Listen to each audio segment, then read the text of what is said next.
Yes. Where late? I am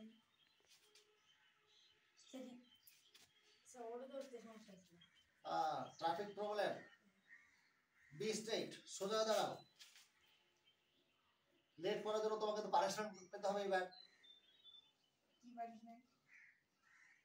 তোমাকে আমি কিছু ওয়ার্ড ধরবো, তোমাকে তার মানেগুলো বলে দিতে হবে।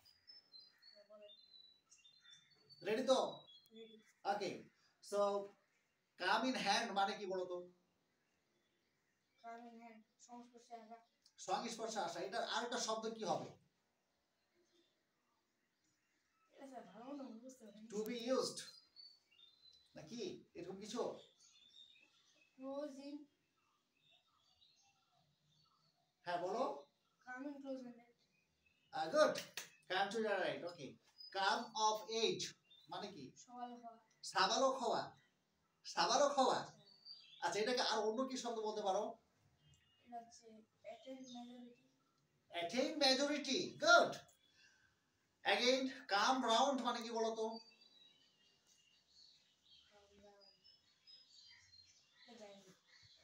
কাম রাউন্ড মনে করার চেষ্টা করো। এটা কি এরকম কিছু একটা হতে পারে যে কেউ অসুস্থ ছিল বা সুস্থ হওয়া? Come round.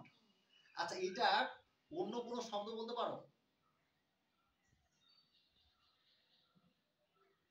কি হতে পারে সেটা এরকম? Come round. Not ill. Sorry? Not ill. Recovery টাইপের কিছু একটা হতে পারে?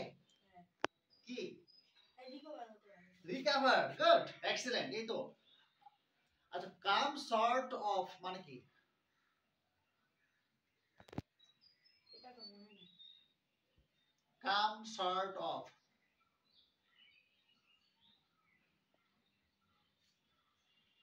কাম মানে কি? আশা। শর্ট মানে কি?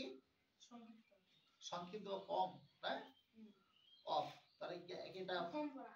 কম পড়া। ইয়েস মনে পড়েছে। এই তো ঠিক হয়েছে, মনে পড়া। গুড। তাহলে কাম সর্ট অফ মানে কি হচ্ছে? মনে পড়া। আচ্ছা কাম টু হাফ মানে কি হতে পারে? থেমে যাওয়া। স্টপ। স্টপ থেমে যাওয়া। গুড। আচ্ছা আবার বলো দেখি কাম টু অ্যান এন্ড মানে কি হতে পারে? শেষ হওয়া। শেষ হওয়া। Come to life.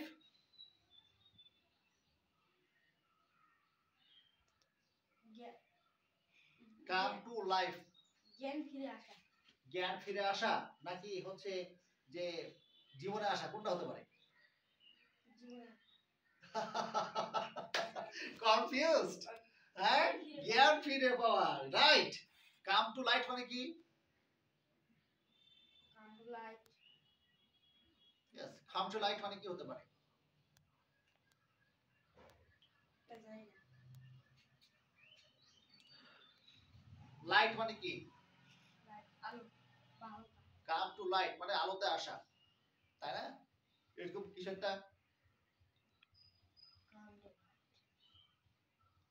গোপনীয়তা ফাঁস হয়ে যাওয়া। গোপনীয়তা ফাঁস হয়ে যাওয়া। আচ্ছা কাম টু মাইন্ড মানে কি বলো এবার? মনে করা। মনে করা। To enter one's mind. To enter one's mind. Excellent. Come to nothing. নিষ্ফল হওয়া। Be fruitless. নিষ্ফল হওয়া বা be fruitless. Good. So next দেরি করব না, আর এই যে অর্গুলো ভালো করে রাখবা।